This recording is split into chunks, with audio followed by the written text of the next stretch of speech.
கர்த்தருடைய பரிசுத்த நாமத்துக்கு மகிமை உண்டாகட்டும். பிரியமானவர்களே, இந்த நாளிலும் கூட இயேசு கிறிஸ்துவின் நாமத்தினாலே ஆண்டவருடைய வசனங்களை போதிக்கும்படியாக ஆண்டவர் நமக்கு அருள் செய்தபடினாலே ஒரு சிறிய ஜெபத்தை நாம் ஏறெடுத்து கர்த்தருடைய வசனத்தை நாம் தியானிக்கும்படியாய் கடந்து போகும். எங்களை அதிகமாய் நேசிக்குதான நல்ல தகப்பனே, இந்த நல்ல வேலைக்காய் ஸ்தோத்திரம். நீர் எங்களுடைய ஜீவியத்தில் செய்ததான எல்லா நன்மைகளுக்காய் ஸ்தோத்திரம் ஆண்டவரே. ஷிபிகத்துடபல கத்துடானியா, வேத வசனங்களுக்கு விரோதமாய் போராடுகிற அந்தகாரத்த வல்லமைகளை நீர் அழித்து இந்த நாளிலும் கூட உடைய ஜனங்களுடைய வசனங்களை கேட்டு ஒரு பெரிய சுவிசேஷ ஊழியத்தை செய்யும்படியாக நீர் அவர்களை ஆசீர்வதித்து அவருடைய வருகைக்காய் ஒவ்வொருவரையும் நீர் ஆயத்தப்படுத்தும்படியாய் செபிக்கிறோம்.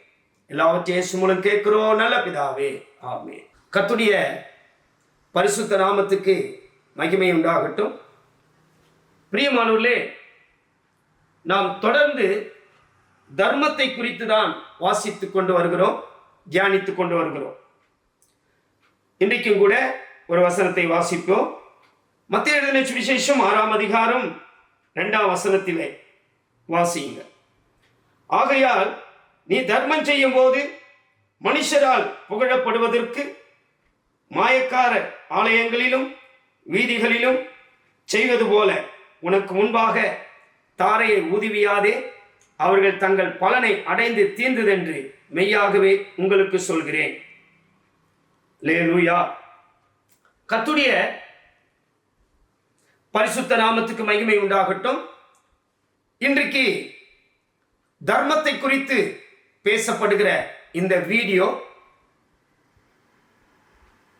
4வது பார்ட், 4th பார்ட். தேவனுடைய பிள்ளைகளே, தர்மத்தை குறித்து பேசுகிற இந்த வசனம் இன்றைக்கு 4வது பார்ட். இந்த வீடியோவிலே தர்மத்தை குறித்து ஆண்டவர் சொல்கிற வார்த்தை என்ன என்றால், உங்களுடைய தர்மங்கள் எப்படிப்பட்டதா இருக்க வேண்டும். இந்த 4வது வீடியோவிலே தர்மத்தை குறித்து 2 காரியங்கள் குறித்து நான் சொல்கிறேன். அந்த மத்தேயு 6ஆம் அதிகாரம் 2ஆம் வசனத்திலே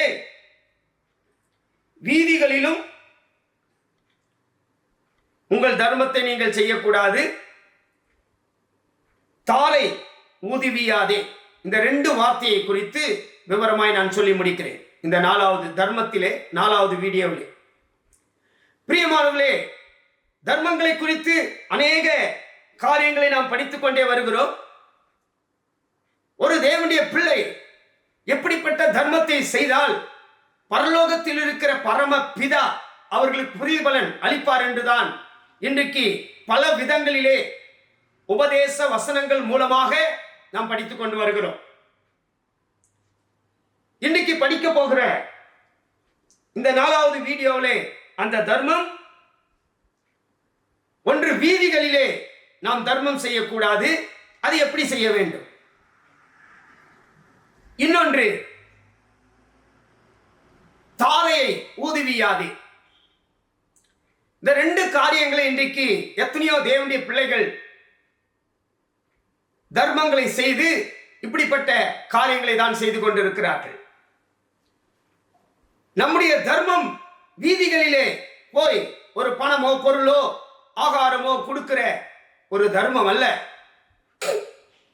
அதை முதலாவது நாம் செய்யாதபடிக்கு வேதம் சொல்கிறது, முதலாவது தேவனுடைய ராஜ்யத்தையும் நீதியும் தேடுங்கள் என்கிற வசனத்தின்படி உங்களுடைய தர்மங்கள் வீதிகளிலே எப்படிப்பட்ட தர்மம் செய்ய வேண்டும். ஒரு ஊழியர்களானாலும் ஒரு விசுவாசிகளானாலும் வீதி வீதியாய் போய் ஆண்டவர் சொல்கிறார், உன் தர்மத்தை வீதிகளிலே செய்யாதே. அப்படியானால் ஒரு தேவ பிள்ளை வீதி வீதியாய் வீதிகளிலே செய்யக்கூடிய தர்மம் என்ன? இதுதான் மத்தேயு சுவிசேஷத்திலே லாஸ்ட் அதிகாரத்திலே இயேசு கிறிஸ்து இந்த பூமியில் இருந்த பொழுது தம்முடைய சீஷர்களுக்கு அவர் கட்டளை கொடுத்தார். பூமி எங்கும் போய் பிதா குமாரன் பரிசுத்த ஆவியின் நாமத்தினாலே ஞானஸ்தானம் கொடுத்து நான் உங்களுக்கு போதித்த சகல விதமான உபதேசத்தையும் பூமி எங்கும் இருக்கிற ஜனங்களுக்கு வீதி வீதியாய் போய் சொல்லுங்கள். அல்லேலூயா. தேவனுடைய பிள்ளையே, வீதி வீதியாய் நீ தர்மத்தை, ஒரு பணத்தை, ஒரு பொருளை, ஒரு ஆகாரத்தை கொடுக்கிறாயே, அது தப்பு என்று நான் சொல்லவில்லை. அதை முதலாவது நீ செய்யாதபடிக்கு வீதி வீதியாய் இன்னைக்கு ஒரு ஊழியக்காரன் செய்ய வேண்டிய தர்மம், வீதி வீதியாய் ஒரு விசுவாசி செய்ய வேண்டிய தர்மம் என்ன தெரியுமா? ஆண்டவருடைய வசனத்தை போதிக்க வேண்டும். வீதி வீதியாய் வசனமாகிய தர்மத்தை போய் போதி. வீதி வீதியாய் ஆண்டவருடைய உபதேசமாகிய தர்மத்தை போய் போதி. வீதி வீதியாய் அப்போஸ்தல உபதேசத்தை போய் போதியுங்கள். ஏனென்றால் இயேசு கிறிஸ்துவினுடைய வருகை அதி சீக்கிரமா இருக்கிறது. விசுவாசிகளே, ஊழியர்களே, தேவ பிள்ளைகளே, வீதி வீதியாய் போய் நீ உன்னை காட்டும்படியாக மனுஷன் காண வேண்டும் என்று வீதி வீதியாய் போய் பணம், பொருள், ஆகாரங்கள் நீ வீதி வீதியாய் தர்மம் செய்கிறாய். அந்த தர்மத்திலே பரமபிதா உனக்கு பிரதிபலனும் அளிக்க மாட்டார். அதனாலே தேவ நாமமும் மகிமைப்படாது. அந்நியர்கள் கூட இதை செய்கிறார்களே, உலகத்தான் கூட இதை செய்கிறானே. சீஃப் மினிஸ்டர், பிரைம் மினிஸ்டர், அதிகாரத்தில் உள்ளவர்களும் கூட வீதி வீதியாய் போய் பணம் கொடுக்கிறான், வீதி வீதியாய் போய் ஆகாரம் கொடுக்கிறான், வீதி வீதியாய் போய் வஸ்திரங்களை கொடுக்கிறான், வீதி வீதியாய் போய் வீடுகளை கட்டி கொடுக்கிறான். ஆகினால் இதெல்லாம் செய்வதை நான் தவறு என்று போதிக்கவில்லை. ஒரு தேவ பிள்ளை, ஒரு ஊழியர்கள், ஒரு விசுவாசி, இயேசுவை குறித்து அறிந்தவர்கள் வீதி வீதியாய் போய் செய்ய வேண்டிய தர்மம் என்ன தெரியுமா? இயேசு என்கிற ஒரு இரட்சகர் உண்டு. இயேசு என்கிற ஒரு இரட்சகர் உன் பாவத்துக்காகவே மரித்தார். இயேசு என்கிற இரட்சகர் கல்வாரி சிலுவையிலே உனக்காக ரத்தம் சிந்தினார். அவர் சீக்கிரம் வரப்போகிறார். ஒரு நரகம் உண்டு, ஒரு பரலோகம் உண்டு, ஒரு சியோன் உண்டு, ஒரு புதிய எருசலேம் உண்டு. இதை வீதி வீதியாய் தர்மமாகிய சுவிசேஷத்தை நீ அறிவிப்பாயாக. தேவனுடைய பிள்ளையே, இந்த தர்மத்தை செய்கிறவர்களுக்கு தான் பரமபிதா பரலோகத்தில் இருந்து பிரதிபலனை அளிக்கிறார். உன் தர்மத்தை வீதிகளிலே போய் செய்யாதே என்று சொன்னாரே. பணம், பொருள் கொடுக்கிற தர்மம் அல்ல, சுவிசேஷமாகிய தர்மத்தை வீதி வீதியாய் நீ சொல்லுவாயாக. அப்போஸ்தல உபதேசமாகிய உபதேசத்தை தர்மமாகிய உபதேசத்தை வீதி வீதியாய் நீ போய் சொல்லுவாயாக. இயேசு கிறிஸ்துவினுடைய ரகசிய வருகை அது சீக்கிரமா இருக்கிறது. தேவனுடைய பிள்ளையே, எத்தனை தேவ ஊழியர்கள் இப்படிப்பட்ட தர்மங்களை செய்யாதபடி மனுஷர் காண வேண்டும் என்று வேற வேற தர்மங்களை வீதி வீதியாய் செய்கிறார்கள். அதனாலே பிரதிபலன் என்ன?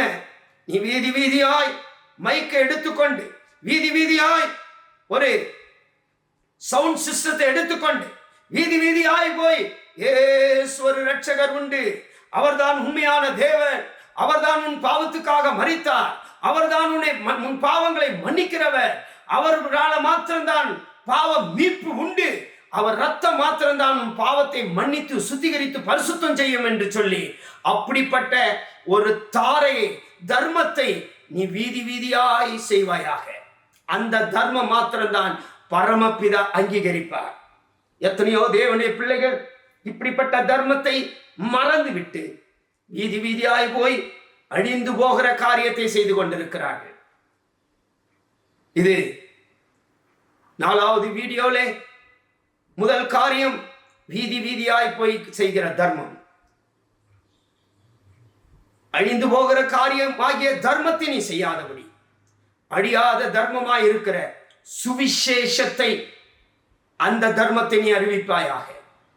அதை தான் ஆண்டவர் சொல்கிறார், இலவசமாய் பெற்றீர்கள், இலவசமாய் கொடுங்கள். இந்த ரட்சிப்பை எபிரேயர் 2ஆம் அதிகாரம் 3ஆம் வசனத்திலே இவ்வளவு பெரிய ரட்சிப்பை பெற்றதான நாம் வரும் கோபத்துக்கு நாம் தப்பித்துக் கொள்ள வேண்டும்.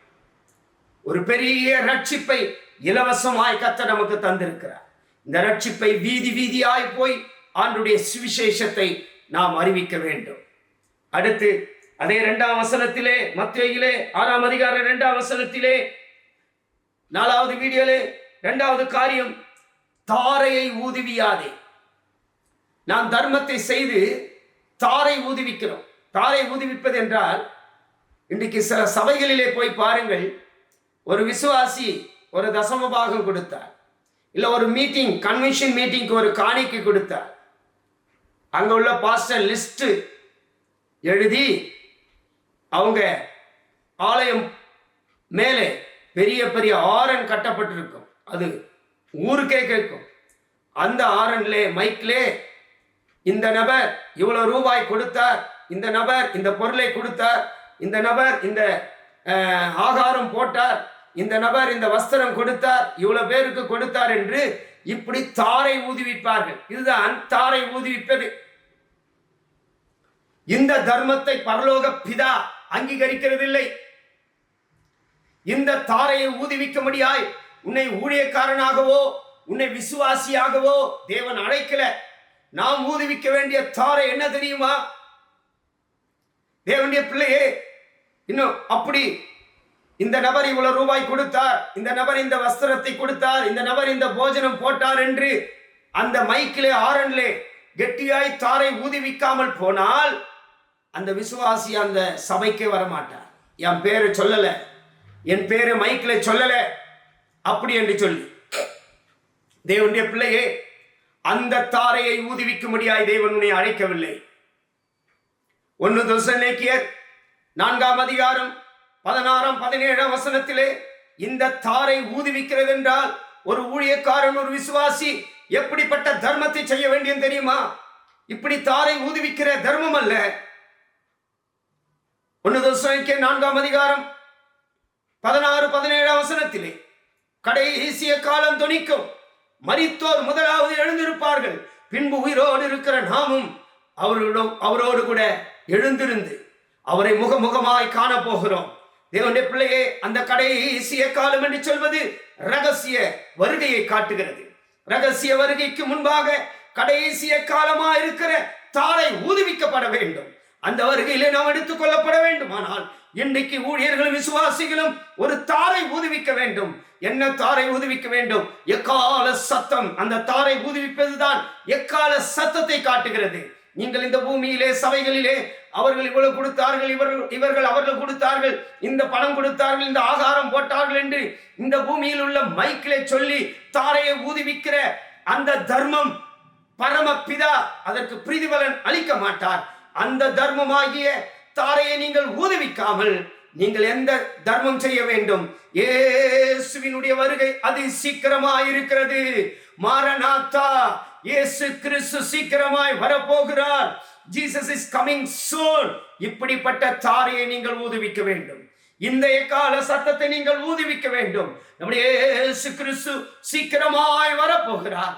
அருமையான தேவ பிள்ளைகளே, இப்படிப்பட்டதான தாரையை ஊதுவிக்கிற ஒரு ஊழியக்காரனாய், இப்படிப்பட்ட தாரையை ஊதுவிக்கிற ஒரு விசுவாசியாய், இப்படிப்பட்ட தர்மத்தை செய்கிற ஒரு விசுவாசியாய், ஊழியக்காரனாய் கர்த்தர் உன்னை மாற்றுவாராக. இந்த தாரை ஊதுவிக்கிறது என்று சொல்வது அதனுடைய இந்த உலக பிரகாரமாய் நீங்கள் தாரை ஊதுவிக்காதபடிக்கு, அப்படிப்பட்ட தர்மங்களை நீங்கள் செய்யாதபடிக்கு, இப்படி ஒரு ஊழியர்கள் ஆனாலும் விசுவாசிகள் ஆனாலும் இப்படி நாம் செய்ய வேண்டிய தர்மம் என்ன தெரியுமா? இயேசு கிறிஸ்துவின் வருகை அது சீக்கிரமா இருக்கிறது. இந்த தாரை ஆகிய ஊதுவிக்கிறதாகிய இந்த தர்மத்தை தான் நாம் செய்ய வேண்டும். இந்த தர்மத்தை செய்யும்படியாக எழும்பு எழும்பு சீயோனே, உன் வல்லமையை தரித்துக்கொள். பரிசுத்த நகரமாகிய எருசலேமே, உன் வஸ்திரங்களை நீ தரித்துக்கொள். விசுவாசிகளும் ஊழியர்களும் எழும்பி இயேசு சீக்கிரமாய் வரப்போகிறார் என்கிற ஒரு தர்மத்தை நீங்கள் செய்ய போகிறீங்களா? அந்த தர்மம் தான் பரலோகத்திலே உனக்கு பிரதிபலனை அளிக்கும். எத்தனை தேவனுடைய பிள்ளைகள் இப்படிப்பட்ட தர்மத்தை செய்து கொண்டிருக்கிறீங்க. உலக பிரகாரமாய் நீ போஜனம் போட்டு வஸ்திரம் கொடுத்து பணம் கொடுத்து, இதெல்லாம் ஒரு நல்ல காரியம்தான், கெட்டது என்று நான் சொல்லவில்லை. அந்த தர்மத்தை விட இயேசு சீக்கிரமாய் வரப்போகிறார் என்று சொல்கிறாயே, அந்த தர்மம் தான் உன்னை பரலோகமாய் மாற்றும். சியோனிலே உனக்கு ஒரு பிரதிபலனை கொடுக்கும். நம்ம எல்லாரும் நம்முடைய கண்களை நாம் மூடுவோமாக. ஆண்டவரே, இந்த உலகத்தான் ஊதுவிக்கிற அந்த தாரையை நான் ஊதுவிக்காதபடிக்கு, உலக பிரகாரமான தாரையை நான் ஊதுவிக்காதபடிக்கு, ஆவிக்குரிய பிரகாரமாய் ஒரு தாரையை நான் ஊதுவிக்க வேண்டும். அந்த தாரையை ஊதுவிக்கிறது தான் கடைசிய கால சத்தம் என்று 1 தெசலோனிக்கேயர் 4ஆம் அதிகாரம் 16, 17 சொல்லப்பட்டபடி அந்த கடைசிய கால சத்தம் தான் இயேசு கிறிஸ்துவினுடைய ரகசிய வருகை. ஒவ்வொரு விசுவாசிகளும் ஒவ்வொரு ஊழியர்களும் இந்த உலகத்துக்கு ஒரு எக்கால சத்தமாகிய தாரையை ஊதுவிக்க வேண்டும். அந்த எக்கால சத்தமாகிய தர்மத்தை நீங்கள் செய்ய வேண்டும். அந்த தர்மம் தான் இயேசு சீக்கிரமாய் வருகிறார் என்று சொல்கிற தர்மம். அந்த தர்மத்தை நீ செய்வாயானால் ஆண்டுடைய வருகைக்காக எல்லாரையும் கர்த்தர் ஆயத்தப்படுத்துவாராக. நம்ம எல்லாரும் கண்களை மூடி, ஆண்டவரே அவருடைய வருகையை குறித்ததான தரிசனம் இல்லாமல் என் கண்கள் மனக்கண்கள் குருடாக்கப்பட்டிருக்கிறது. எத்தனையோ உலகத்தில் எத்தனையோ ஜனங்களுக்கு குருடாக்கப்பட்டிருக்கிறது, பாவிகளுக்கு குருடாக்கப்பட்டிருக்கிறது, விசுவாசிகளுக்கு குருடாக்கப்பட்டிருக்கிறது, அந்நிய ஜனங்களுக்கு குருடாக்கப்பட்டிருக்கிறது. இவர்களுடைய கண்கள் எல்லாம் திறக்கப்பட வேண்டுமானால் நீ ஒரு எக்கால சத்தமாகிய தாரையை ஊதிவித்து ஒரு தர்மத்தை நீ செய்ய வேண்டும். அந்த தர்மத்தின் பேருதான் இயேசு சீக்கிரமாய் வருகிறார் என்று சொல்கிற தர்மம். அந்த தர்மத்தை நீ செய்யும் போது அநேகருடைய கண்கள் திறக்கப்பட்டு இயேசு கிறிஸ்துவின் வருகைக்காக எல்லாரையும் கர்த்தர் ஆயத்தப்படுத்துவாராக. இப்படிப்பட்ட ஒரு தர்மம் செய்கிற விசுவாசியாய், இப்படிப்பட்ட தர்மம் செய்கிற ஒரு ஊழியனாய் என்னை மாற்றும் என்று ஜெபியுங்க. எல்லாரும் முழங்கால் படியுங்க. எங்களை அதிகமாய் நேசிக்கிறதான நல்ல தகப்பனே, இந்த பூமியிலே எத்தனையோ ஊழியர்கள் உலக சம்பந்தமான தர்மத்தை செய்து கொண்டிருக்கிறார்கள். அந்த தர்மத்தின் நிமித்தமாக பரலோக பிதா பிரதிபலனை அளிக்க மாட்டார் ஆண்டவரே. தாரையை ஊதிவித்துக் கொண்டிருக்கிறார்கள். அந்த தாரை ஆய்வுக்குரிய அர்த்தமாய் நாங்கள் படிக்கும் பொழுது எக்கால சத்தமாகிய தாரையை நாங்கள் ஊதிவித்து தர்மம் என்கிற இயேசு கிறிஸ்து ரகசிய வருகையை குறித்து ஒவ்வொரு தேவ ஜனங்களுக்கு நாங்கள் அறிவிக்க வேண்டும், பாவிகளுக்கு நாங்கள் அறிவிக்க வேண்டும்.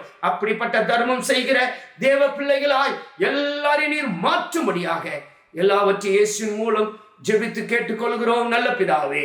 ஆமென்.